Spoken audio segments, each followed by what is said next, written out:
was suspended and Riker was fired and Maeve left and Slacks is in the ICU. So that's a dead division. That's not coming back.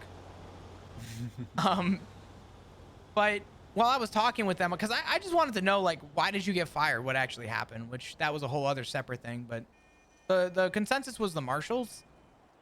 And I found out that apparently some time ago, Brittany Angel, some point after the marshals, went to the PD and stood in front of the room. And I wasn't there for this, so this had to be the later meeting that I don't go to, or that I didn't go to, I should say.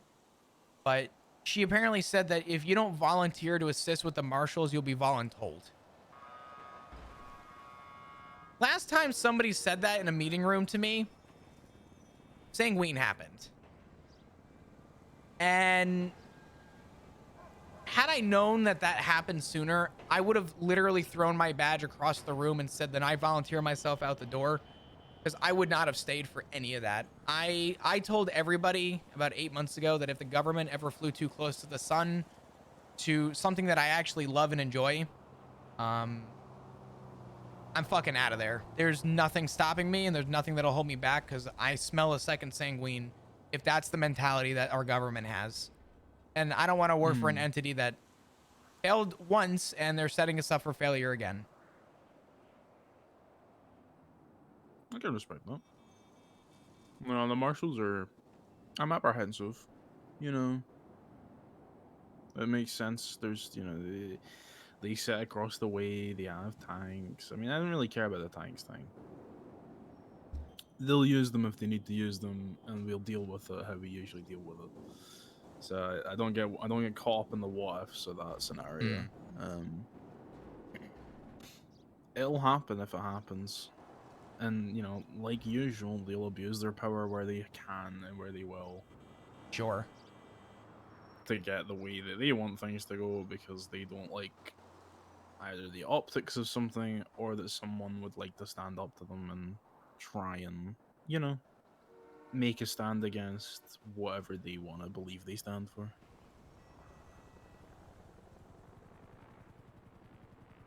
Yeah, it's a little... My gripe on the marshals in particular, so I didn't go to the Sanguine War. I opted not to.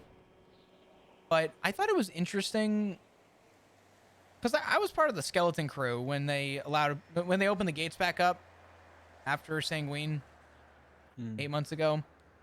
And we were told that, economically we are just in shambles and we're going to do the best we can and build however we can with the economics that we have. And it's interesting to me to be told that PD was not Delta and handed a full deck of cards and to work with what we have.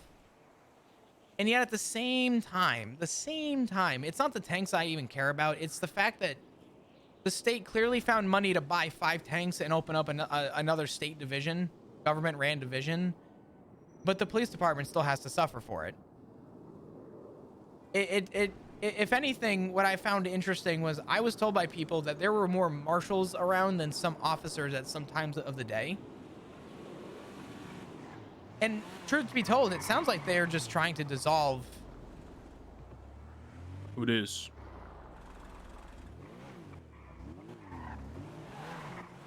Who is it? Yeah, what? Oh, it's Jesse.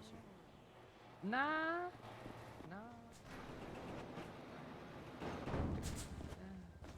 Who are you doing it with?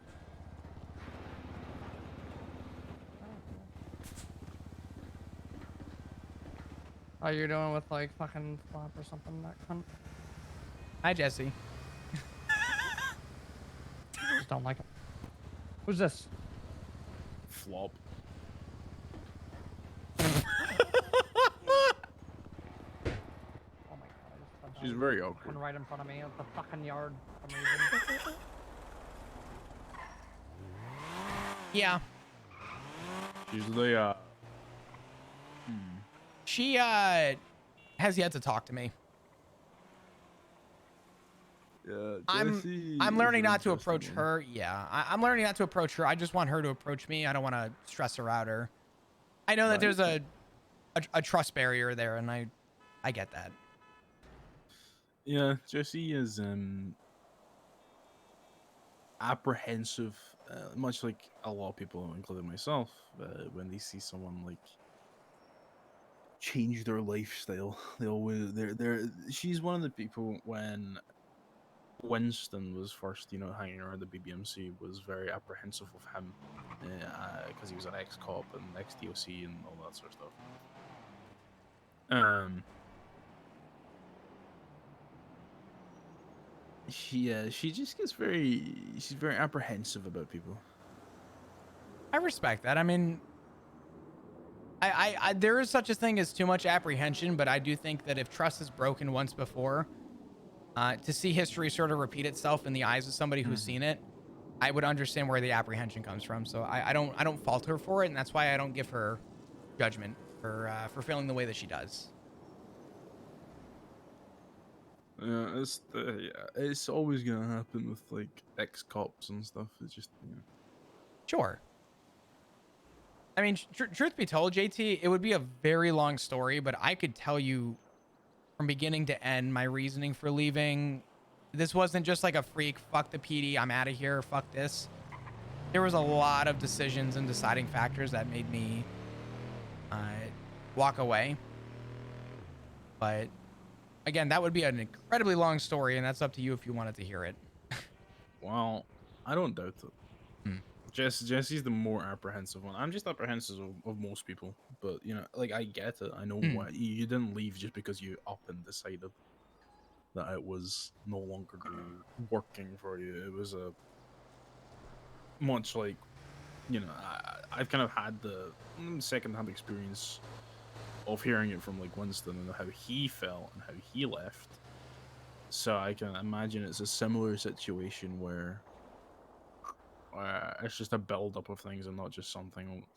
You had one bad day and there was a deciding factor, and you were like, "Okay, I'm gonna leave." It was Yeah. definitely not. Yeah, I get it. Truthfully, I think the worst part of I'll tell you this part because this is probably the pinnacle of my reasoning. I've had a lot of things get shot down in the PD. Uh, Choices, passions, ideas, offers, just nothing ever came my way. And the only offer I ever turned away was a command position because I did not want to be in command in this structure. I didn't trust it.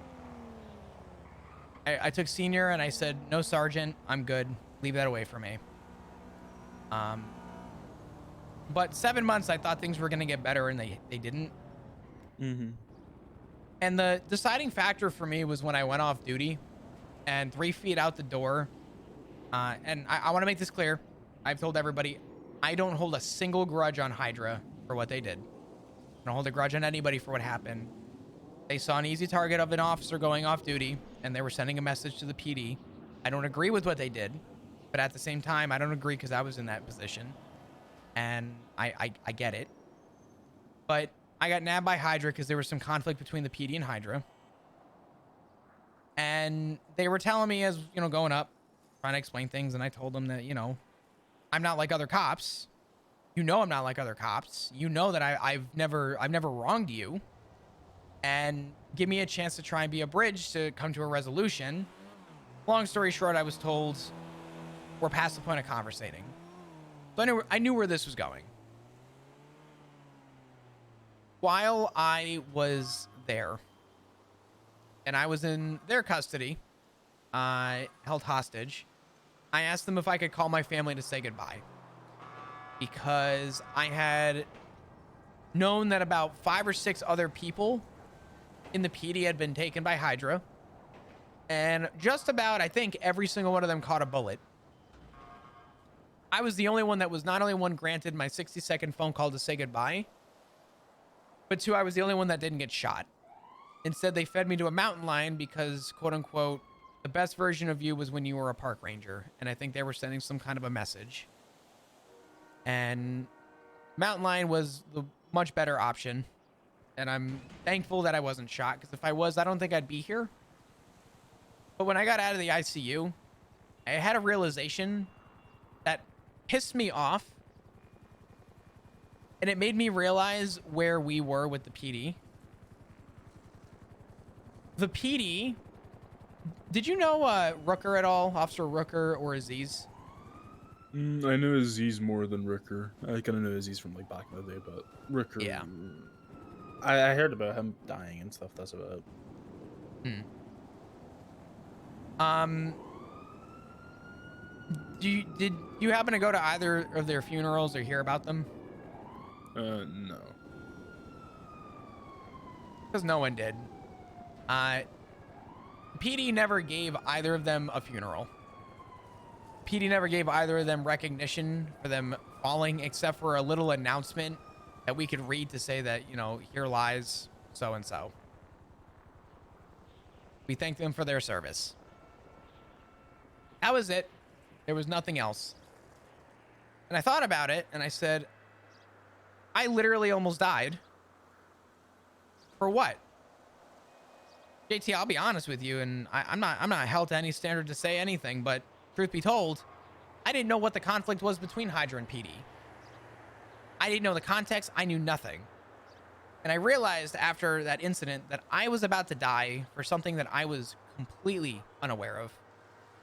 Something that I had no involvement in. In fact, the name that was dropped was Den Shiesty, which, shocker, wow. Mind you, I've seen Shiesty once or twice since I've been an officer in the last 7 or 8 months. Completely out of my zone. Don't see him. And I realized that if I died, they would have put a photo of me on the board for a week or two. Here lies Flop Dugong. Rest in peace. 2 weeks later, everybody would have moved on, and that would have been the fucking end of it. That was my turning point.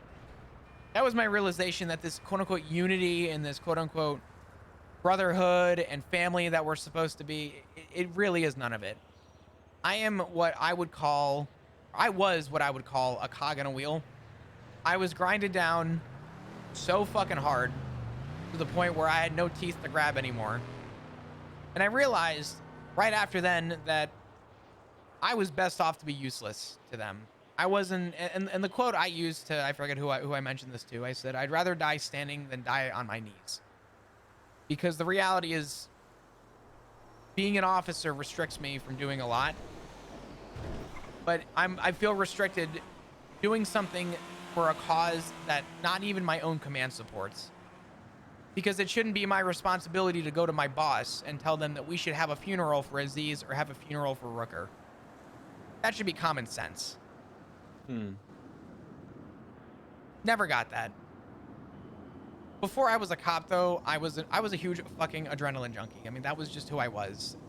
And truth be told, I satiated that as a cop, but it didn't mean I was a bad cop for it. I just don't think that the vision I had as an officer fits by any means with this vision of the PD. So I did the one thing that I knew I would do had things got bad enough, and I felt that they were bad enough that I was no use to them. And when I left, people told me that, you know, I didn't think we'd be doing this without you. We really need you. I don't know what we're going to do without you. And I forget who I said this to. I told someone in the PD, I said, if the PD can't function without me, then the PD wasn't meant to function to begin with. I should not be the glue holding this place together. If this place goes ablaze when I walk out of here, that's not my problem. So that was my pinnacle point of reason. There was a lot of other things, but that was like the main frame, saving you the other 40 minutes of me blabbering. But yeah, that was my deciding factor. There's no unity in that place. They don't care about people. Nah, they never have. And you see it every single time a cop leaves. You know, TJ, Winston, yourself, even Ziggy. You know, I know he didn't leave technically, but you know he was never really. You know, he never came back. He never went back to them. So you can see how different it is compared to this life, civilian life or criminal life, or just PD life in general. They see you as useful until you're not, and then when you're not useful anymore, they throw you out. Yeah. You're not wrong, man. I told I think I said this to Maeve or Riker. I said, you know, I don't care what happens with the PD so long as they understand that 6 of us, 5 of us, 5 of us, me, I don't remember, about 5 of us in about a week that walked away between being fired or walking away. I said, so long as the PD understands that there's going to be way more than just us walking away. The place is a meat grinder. Hmm.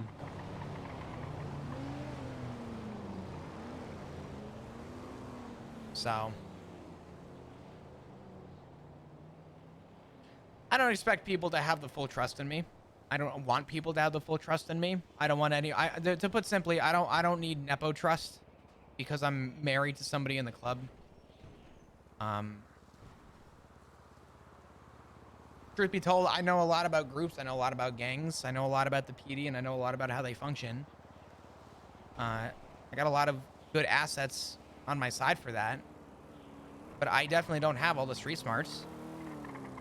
I know that there's a lot of things that go unspoken, and I'm learning a lot of those things. Every time I go down to the block, I call somebody from the club and ask if I have permission to park. Regardless of being told I'm welcome down there, I just want to make sure, because God forbid you guys are in a conflict. I know that you wouldn't want me there. So I'm trying to keep the boundary, because I don't expect, if one day you guys turned around and said you're not welcome, I would turn around and say that's fine, because I know that it's a privilege to be around you guys and be down specifically where you guys live. Hmm. So, and I will always appreciate that you have all been very open-armed to me in general, but I know that I have a lot to prove and a lot to show for that. So, Hmm. So where's your journey going, Flop?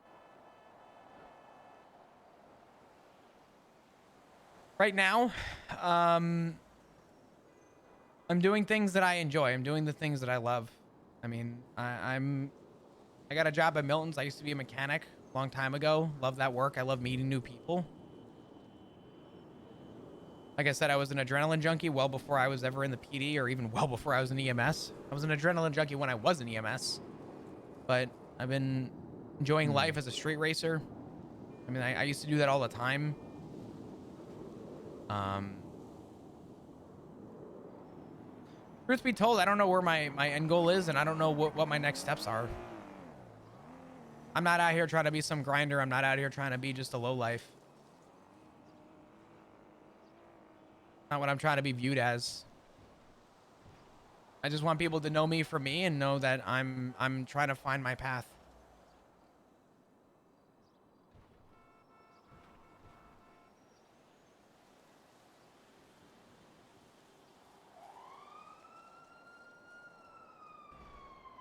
I think it's too early to say I'm a week out of the PD. I don't think I have it all straight yet. I think yesterday was my official 7 days. Hmm.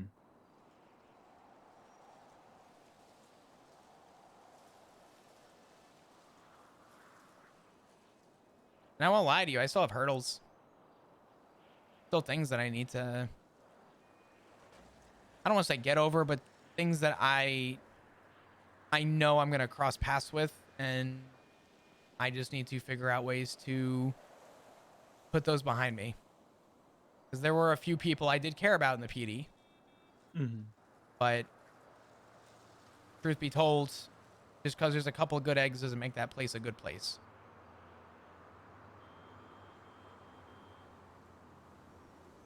Well,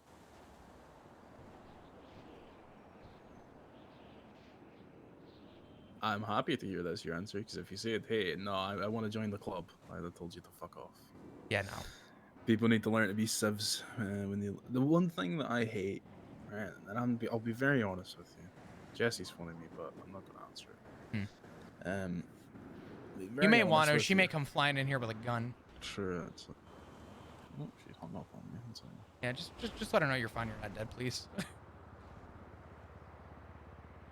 She's gonna be watching from a fucking roof. Yo.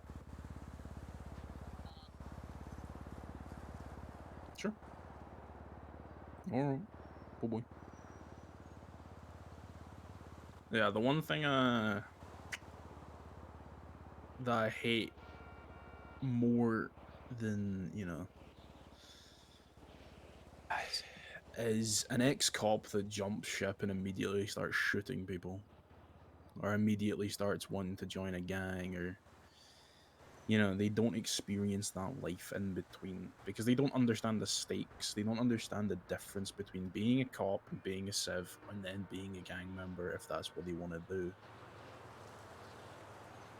I don't There's a disagree. very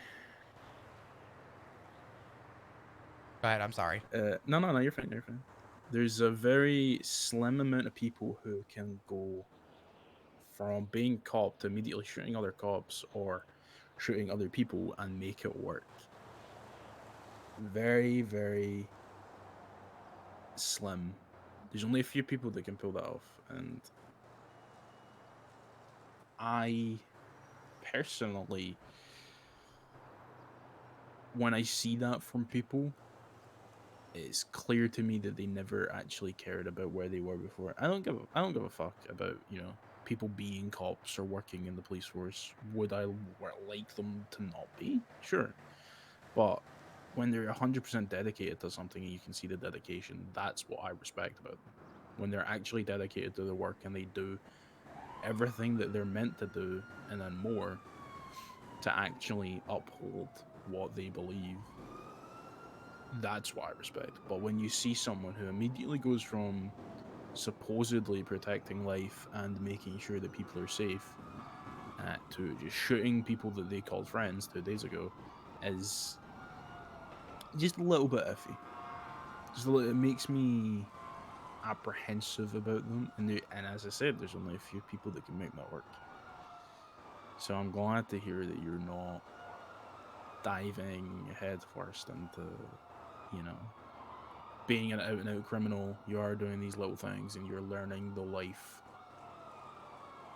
uh, one step at a time.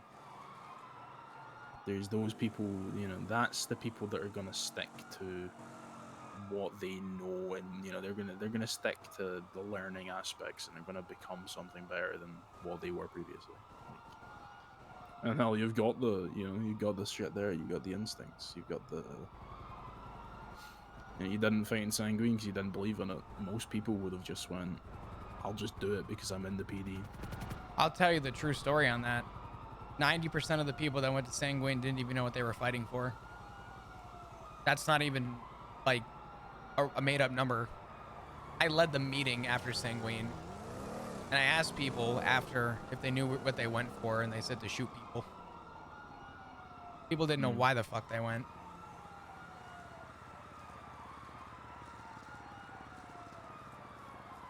Malicious compliance is a very dangerous thing, and a lot of people unfortunately fall under wraps of malicious compliance in the PD. Somebody will say something. If somebody says jump, everyone would jump. If somebody said jump and everybody was next to a cliffside, 2/3 of those people would jump off the cliff. No questions asked. Mm-hmm. They know they're going to snap their neck and break their leg, but they're going to jump.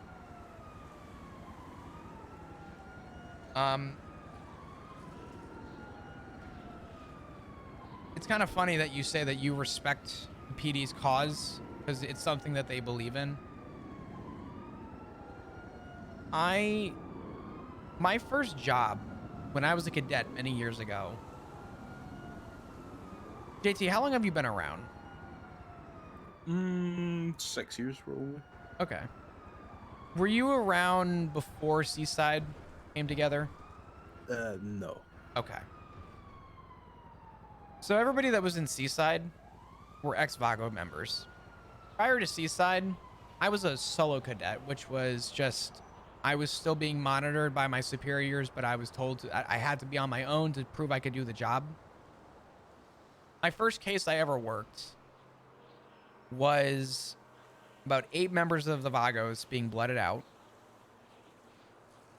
Out of those 8 people, one of them by the name of Chino Gonzalez was killed. And I went to my superiors and I said I would like to focus on maybe building a RICO case around who called a hit on this, because it's clear that I think it happened internally. And everybody heard RICO and they ran away from me, literally. Said good luck. My first case as an officer was calling members of the Vagos, speaking to ex-members of the Vagos, speaking to now people formulating Seaside. And I got to learn what a family bond was, and I got to learn a lot of the respect, because I didn't learn what they were, I learned who these people were. And I'm very thankful and lucky and fortunate that that was my first known investigation and my first path in life, because I learned to respect the cause of people. And there was a debate happening at the PD, I couldn't tell you how many years ago, and I chimed in with something that no one agreed with me on, and I actually had people in the PD who disliked me when I mentioned it. I told people that you don't have to like what these gangs do. You don't have to like the things that they're doing, but you have to respect that they're doing it. They're doing it because they believe in a cause that maybe none of us in this room know about, but they're willing to die for that cause. I said, you don't have to stop them from doing it, but it's our job to try and stop crime from happening. Now, the reality is, and I mentioned this too, I said, even if your presence is there, if you're on scene there, most people don't give a fuck if your presence is there or not. They don't care about your word. They are willing to take that chance for something that they believe in. And it was that investigation and that conversation I had with people at the PD, who again, a lot of people disagree with me on because crime bad. And I realized that I was going to be a very different person in the PD. And I just think it's interesting from your perspective, you saying that the PD, you don't like the PD, but you respect that they have something that they uphold and believe in. And it's interesting because I told people the same thing, but from your perspective or another group's perspective, right? Because I think it goes both ways. I also told there was a fight in the PD not long ago. It was after Kale Soze's case, and they talked about splitting possible jurisdiction, and people were fighting about why people didn't like us, why people didn't like the PD. And I had my bosses yelling and talking to a group of us, talking about after this case's debrief, that, you know, we got to lay our foot down, and if you're not a cop, you're just a criminal, and blah, blah, blah. And I got up in front of the microphone, and I said, can I ask a question, please? I said, when did we stop forgetting to treat people like people? And everybody just kind of questioned it and looked at me, and I said, let me explain something to you guys. I said, if you approach, for example, Irwin Dundee, he's just an easy one because everyone knows his name. If you approach Irwin Dundee as BBMC leader Irwin Dundee, yeah, if you're going to go off of, oh, BBMC, he's going to look at you and go, oh, cop. Why? Because we set the tone. We set the tone on our approach. I said, if you turned around and approached him as Irwin Dundee, he may actually respond with Flop Dugong. He may not respond with cop. But if you set the tone in a negative manner and you're going to generalize people and not look at them for who they are, but what they are, then there is never going to be a boundary of respect between either side.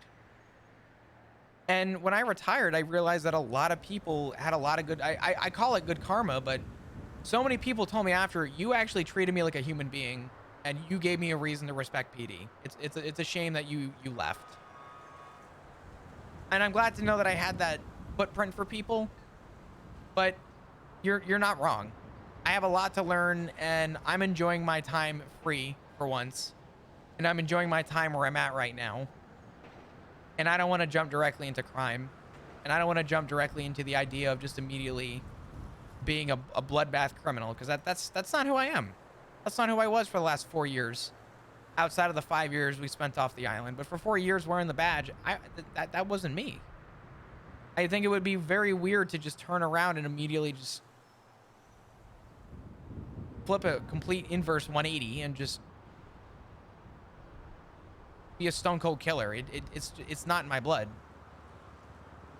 Maybe at some point I'll be angered enough that it might be, but there's no way of proving that. Hmm. I gotta see how life treats me first. I went on a longer tangent than I wanted. I apologize, but Nah, don't ever apologize.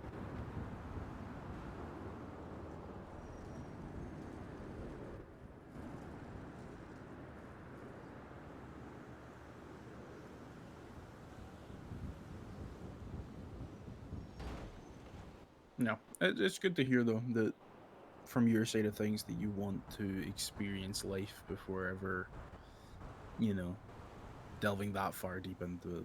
It's just it always icks me out when someone is immediately out of a government position or they're out of PD or whatever, and they just immediately come to you and they're like, "Yeah, let's go do a heist. Let's go, let's go rob a cash exchange. Let's go."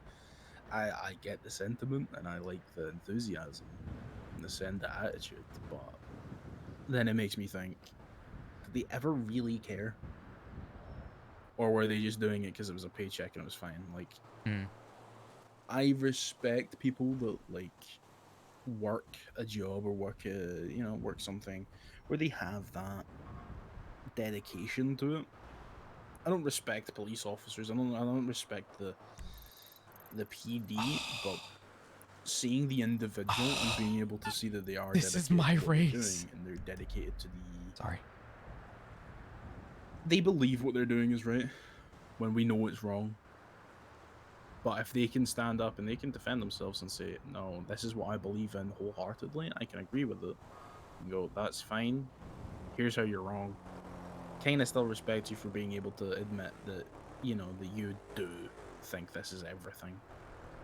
And then, you've got the people who work to break down those barriers and, rather than making them see black and white like they usually do, you can see those shades of gray start to sink in for them. Like, there's so many cops in this city that are just black and white, the letter of the law. If you mess up, there's no other reason for it. There's no excuse. It's just that you are a criminal or you are. Yeah. It's a lot of people, too many people, see it as that black and white. We're cops and they're criminals, and everyone who is outside of MRPD is a criminal unless they're wearing a badge.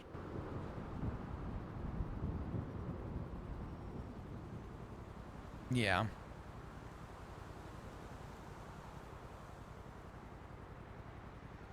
It's yeah. I mean, there's really No. nothing to rebut on it. I mean, you're kind of hitting the nail on the head to some degree. Do you know what ADMC stands for? Not the initials, but do you know what we stand for as a club?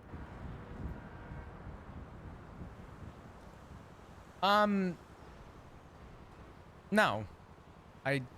I don't actually. To put it to a single word, it's freedom. But, delving into it is more, the freedom to be who you want to be, the freedom to wear what you want to wear, the freedom to live your life how you want to live it. When we get arrested, we plead not guilty because we're not guilty for the life that we live. This life that we live is our life. Why would we be guilty for living it? And the freedom, when people join ADMC, the whole thing is that you're seeking for your own freedom. You're seeking the freedom to be who you want to be, to wear what you want to wear, to do what you want to do, and to do it with other people that believe in freedom. It's Sanguine was a major part in that. I wasn't on Sanguine. I wasn't in BBMC at the time, but when Sanguine was happening and people were in jail for the 30 years, I was, helping out where I could. I was helping Pigeon. We bombed uh, the Trooper PD over there. We bombed the detective building in Legion Square. We helped get supplies to places. We helped, set up surveillance, make sure, I will be 100% honest with you. I hunted people down and made them twat out, collected, and then we shot them in the head or we tortured them. Because they opposed the freedom of a nation that should have been free from the beginning, that should have remained free, but the government decided, no, that's not going to happen. We'll go back on our word and we'll just invade you. And every single person that went on that island to defend it believed in freedom. And I think that changed everyone's worldview. I think it changed everyone that went there and survived's worldview on how they want to live their lives. And for a major part, I feel like it might have just changed how BBMC went on from there. Maybe they went, I don't know the reasons why they went to the island. I've never really asked specifically, like Barry or anyone. But I think those reasons they went originally were probably different for the reasons that they then evolved into. And Sanguine still plays a major part in this club. And for many of the people in it, many of the people are still veterans of that conflict and they live their lives with the memories of that. But for someone like me, I never went, but I was a low-key criminal, I guess, and seeing people like TJ specifically twat out, the things that he did at the time, fucking infamous Twitter fingers, where he would just send everything that would give us, an inch, that would show us why, PD, what PD did on that island, what they went back on their word, or they had tried to starve them out, that they had planted a bomb on an EMS and sent them in. That is what changed me from being someone that only really thought for myself to deciding to be something more than I am. And that's what happens when you join the club as well. You're not just, JT, you're not just Barry Benson, you're not just TJ Walker, you are something bigger than yourself, and you fight for something bigger than yourself as well. And I think for me, it was seeing from the outside everything that went on with Sanguine. That's what changed how I viewed myself and how I went about my life. Because before that, I was kind of just for myself. I was with a small crew, but I still only thought about myself, and I only thought about my gain from things. How I would rob a bank because I would make money, not because it would make the group money. And I was never really involved with BBMC at that time. I maybe sold them guns once or twice, but I never really did much. I was friends with Winston when he was a hang-around, and even seeing him as a hang-around kind of opened my eyes. I didn't really know he was a hang-around. They kind of kept that stuff quiet to themselves for the most part. But you could tell. You could tell when someone joined. You could see the difference in the way they carried themselves. You can see the way that they, if you're in a group with them, just doing boosting or something, you can see that they look around and they keep an eye on the people rather than just focused on the objective. And originally, I never really understood the reasons for Sanguine. It was never, I didn't really care to begin with. It was just like, oh, what the fuck is this? And then I started seeing everything that was happening and everything that came up about it. And then I started helping out. And then I started changing my worldview because of some random guy in a cowboy hat in a fucking prison. Kind of amazing how the aftermath had more of an effect than the events that transpired. Yeah, it's...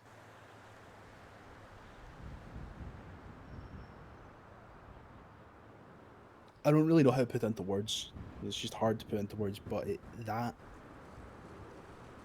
lasting memory still carries on today with the people that join this club, the people that, you know, the people that work with us. You know, people jump on jobs with us and they see that difference. They can tell that ADMC is not just another crew. We're so much fucking different than everyone else. And that's why originally I wanted to join BBMC. I could see how different they were from everyone else. I hung out with, you know, multiple hangarounds and I got to know them and I got to see their reasons for joining. And then eventually Winston decided that I was good enough and he offered me the hangaround challenge. And then from there, you know, I worked at it. And a major part in that shift was TJ, and then the Sanguine stuff, and then Winston and everyone around that club at the time.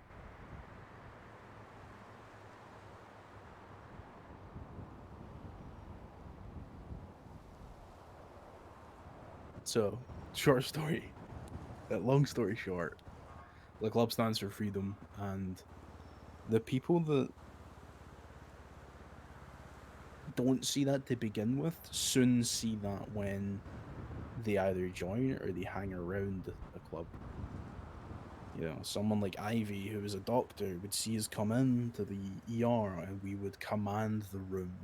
We didn't care that anyone else was there because we were there and we were, you know, laughing, joking, being loud. And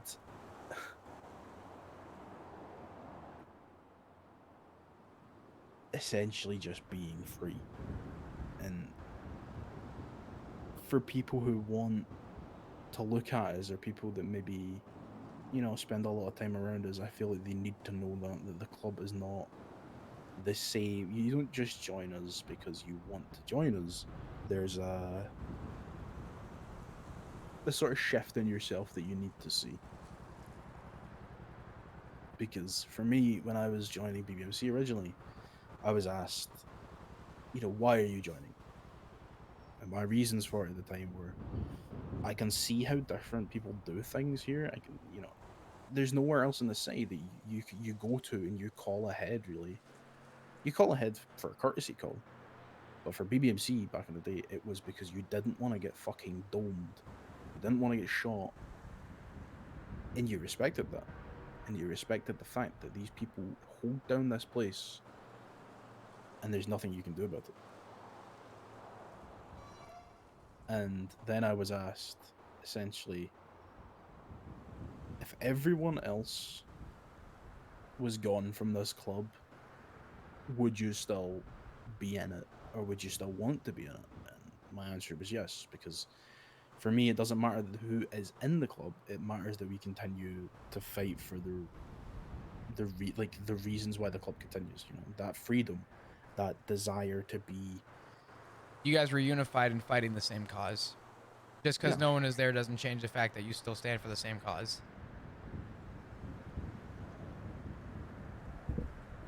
That's respectable.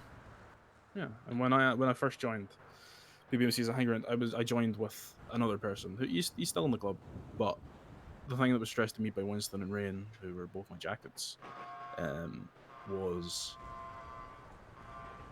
if they don't make it, are you still going to want to be in this club? Are you going to push for it? And of course, because it doesn't matter if the other person that you joined with leaves or gets blooded out, or does something dumb and is not there anymore.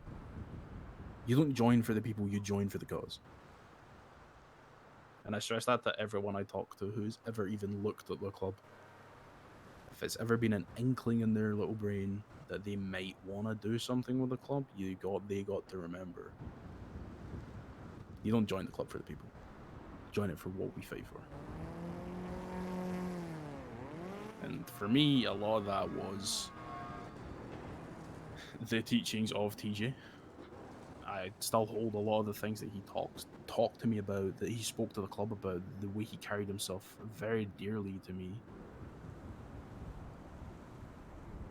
Because without him, I would still be some dumb idiot boosting A's and C's and D's by himself with some random guy he met at the fucking apartments. Without the entire club going to Sanguine and me seeing what they fought for and how they fought for, I wouldn't be here.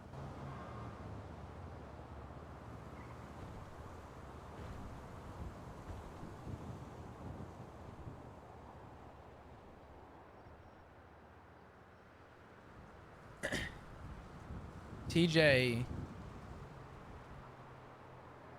was one of the best people I ever had the pleasure of working with.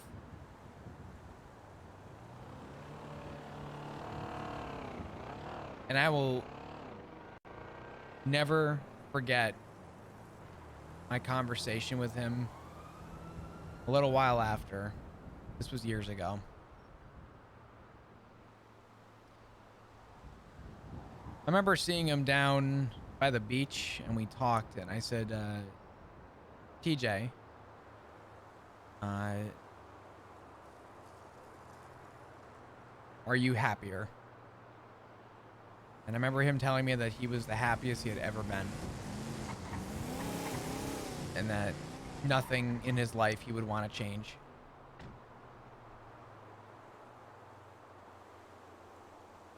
And I asked him what made him do it. I asked him what made him walk away from it all.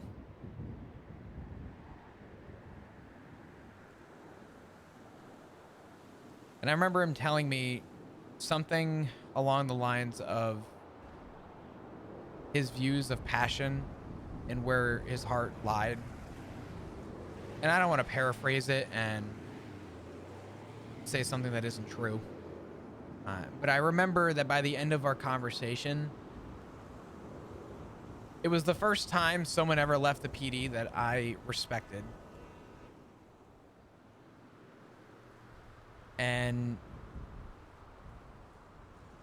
truth be told, PJ is the only person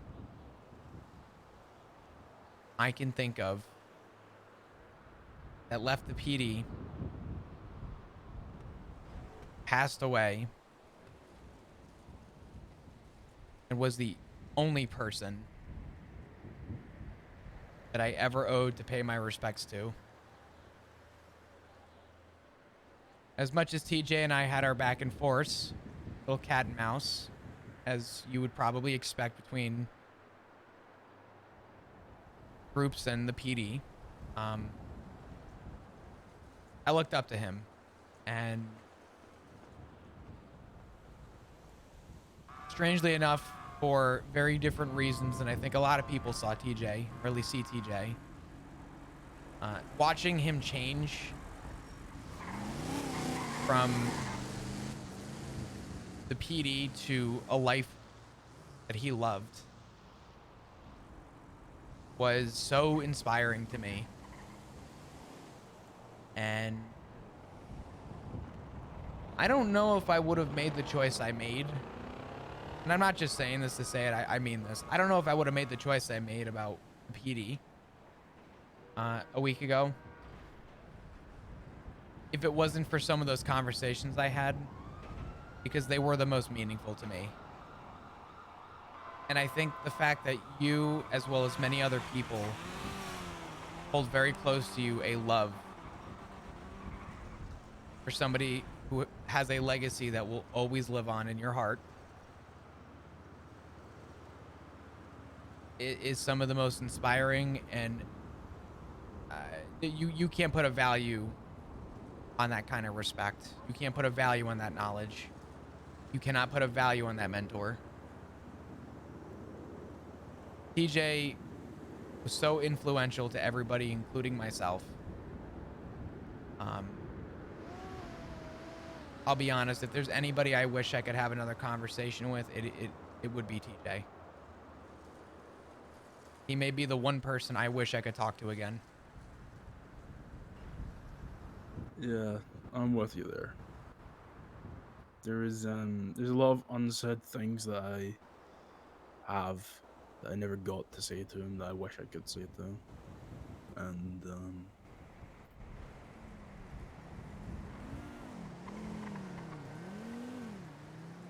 I mean, I've still got his phone number.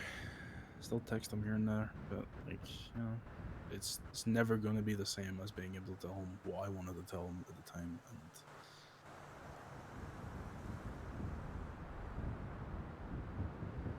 yeah, no, I can't.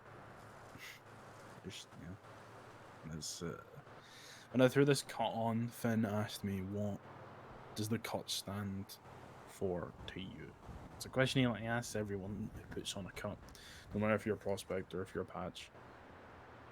When you put it on, he asks you, "What does this mean to you?" And for me, it's legacy and carrying on what people aspired to live up to. What, you know, every single day people like TJ and Barry would wake up and they would live their lives to the exact letter of what they believe in. And I want to be like that, and I wanted to be. And putting it on means freedom and being able to be who I am without fear that someone's going to judge me.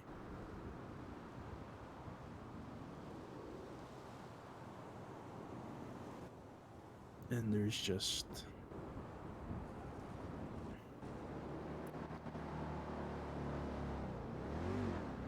yeah, TJ's, TJ not being here is felt every single day from every single person in this club.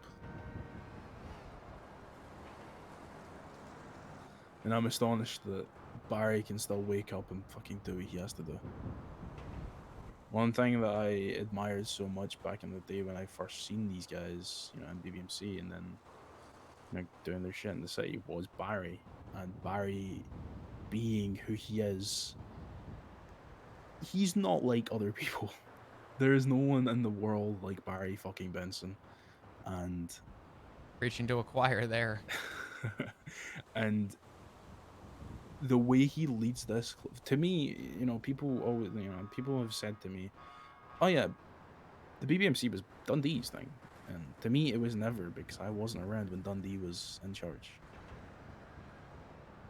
To me, it was always Barry Benson's club. It was his club, and I can never see that club without Barry Benson at the helm. It's the same with ADMC. There is no one else in the world that can command a room like Barry, and there's no one else in the world that can lead like he does. Even if he's gone for a couple days or a week or a month, he still comes back and he still puts everything that he has into the club. And I don't know many people that can do that. I don't know many people that can lose a son, lose his friends, lose people every step of the way and keep going. And he's another major part of the reason why I'm in this club. When we all came back to the city, there was no club. There was no, we got recoded. We were fucked, and there was nothing that we could do about it. And we all went our separate ways. Some went to jail, some fled and just kept fleeing, like Winston, like many of us. But when we all came back, there was no club, and there was no promise of a club to ever be formed yet. When I met Barry, had a conversation with him, I knew, I don't care what the fuck he builds, I want in. I don't give a fuck if it's a house, because everyone else seems to be buying houses, so you should buy a house. I'll give you as much money as you fucking need to do that. And I won't ask questions, and I won't bother you. I'll just do my thing, make some money, give it to you, and go about my day, when everyone else in the world is asking you, is there a club? Are we a gang? What's gonna happen? Barry, we need you to tell us what's gonna happen. one thing that I think that the club really does well is it's not everyone's not a soldier in this quote unquote army, I guess. Everyone is a leader in their own right and they can stand on their own 2 feet. It doesn't matter if anyone else wakes up in the club, they can still go about their day and they can still do their thing. And I feel like in most gangs in the city and even clubs in the city that a lot of people just want soldiers. There's the you got the leader, the co-leader, and maybe like someone high up, and then everyone else is just a soldier that follows orders and they don't know what to do if there's no leaders. There's no heart or passion behind compliance. There needs to be a driven purpose. There needs to be a drive, a passion that you all share. That sets that differently, and that's something that you guys do that, at least in my time doing investigations, reading phone subpoenas, and even being out of the PD, just talking to people. It's amazing. Granted, I'm biased because most of the people I get to speak to on a day-to-day right now are from the club. But it's admirable just how different that is. I didn't mean to cut you off, but No, don't, you're fine. you're 100% right on that. People abuse compliance. People do it in the PD, and I know that there's plenty of gangs that I personally have a hard time getting to talk to because I feel like every time I talk to them, I feel like it's a bunch of pit bulls just trying to bite at everything. There's no driven passion. It's just a bunch of people listening to orders.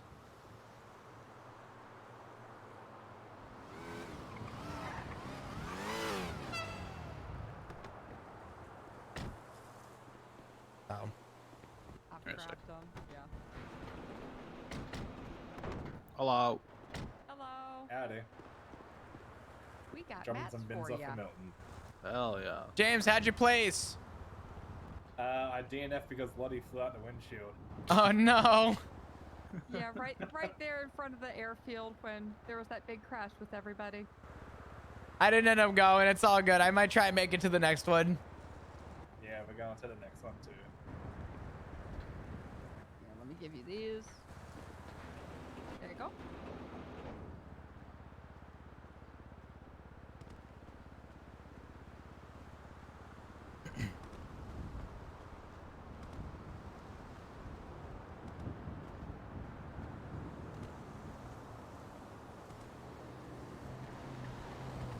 Either way, though, I just wanted to kind of chime in and say that there's something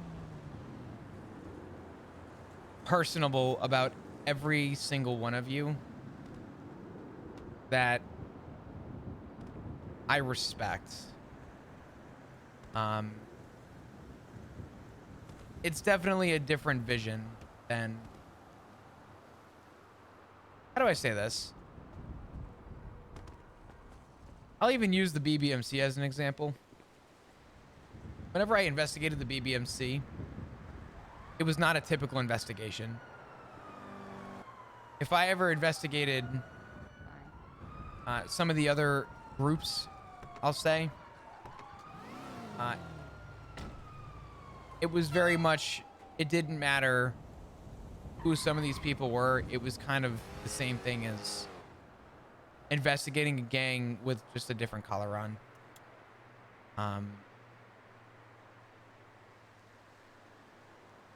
I appreciate, I guess we'll say the difference that you guys stand for. And I think that comes back to boiling down to my view on respect in general. I respect the cause that you guys stand for, something that no matter who gets in the way, you will continue to stand for. And that's beyond admirable.